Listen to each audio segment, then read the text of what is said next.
Dans cette vidéo, je vous donne 3 raisons pour lesquelles les hommes ne devraient pas courir après les femmes. Voyons en premier 2 raisons de pourquoi les femmes vous font courir après elles.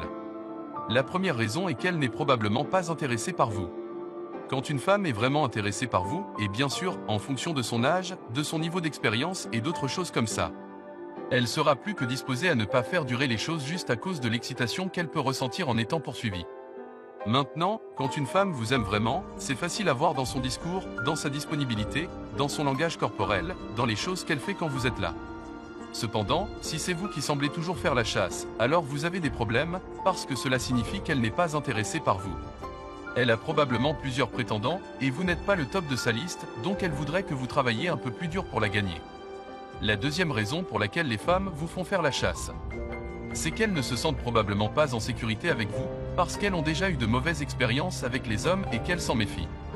Elles ont donc dressé toutes ces barricades et ces murs pour protéger leur cœur, et elles vous laissent donc travailler très dur pour gagner son affection. Et elle a l'impression que plus un homme est prêt à travailler dur pour obtenir son affection et son attention, plus il sera dévoué.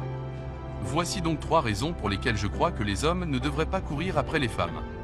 Premièrement, faites de vos rêves une priorité absolue. Si votre objectif principal est de courir après une femme, cela détourne votre attention de la poursuite des choses qui à mon avis comptent vraiment dans la vie, et c'est vous. Quels sont vos objectifs? Vos aspirations? Ce que vous voulez faire de votre vie, quels sont vos rêves? C'est le moment de réaliser ces rêves.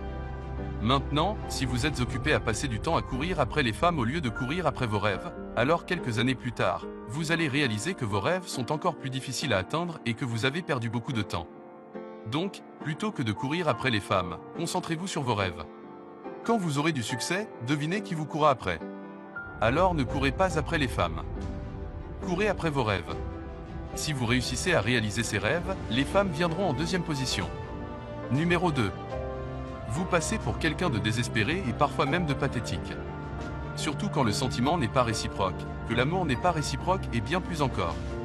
Dans ce genre de position, vous perdez tout votre charisme, elle ne voudrait même plus parler avec vous, parce que dans sa tête vous êtes déjà acquis. Et donc il n'y a plus de challenge, rien du tout. Soyez des hommes. À la minute où une femme vous dit non, coupez court la conversation, et allez-vous-en en toute dignité. Passez à la suivante, il y a plus de femmes sur Terre que d'hommes. Donc vous trouverez la chaussure qui vous ira.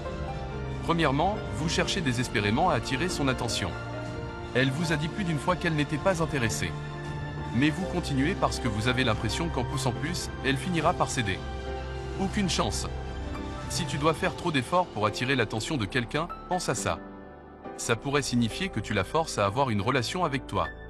Qui voudrait supplier une autre personne d'avoir une relation avec elle, surtout si elle n'est pas intéressée? C'est une perte de temps, d'énergie et d'argent. Donc quoi qu'il en soit, ne courez pas après les femmes. Vous passez pour quelqu'un de désespéré, de pathétique. Alors arrêtez les frais et passez à autre chose.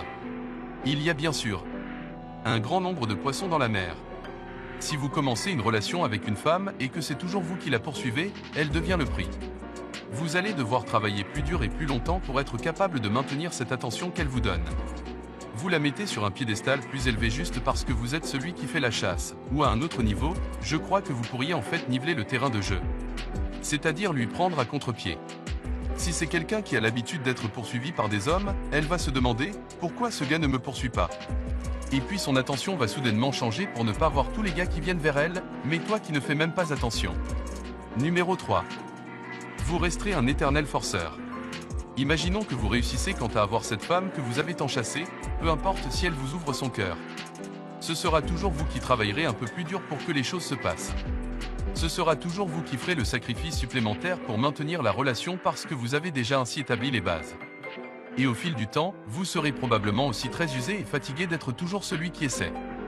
Donc, en gros, ne commencez pas ce que vous ne pouvez pas finir parce que vous et moi savons que vous n'allez pas la poursuivre toute votre vie. Vous êtes venu à la relation avec un certain niveau d'agression, avec un certain niveau d'engagement, avec un certain niveau de promesse.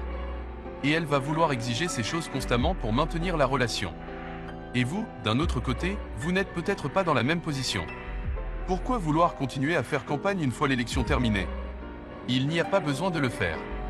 Alors que vous êtes en croisière dans la relation, elle exige beaucoup plus de vous parce que vous avez déjà établi la barre très haute et vous allez devoir le maintenir. Faites-moi savoir ce que vous pensez dans les commentaires ci-dessous. Merci d'avoir regardé la vidéo, n'hésitez pas à vous abonner à la chaîne et de laisser un pouce bleu. On se dit au prochain numéro.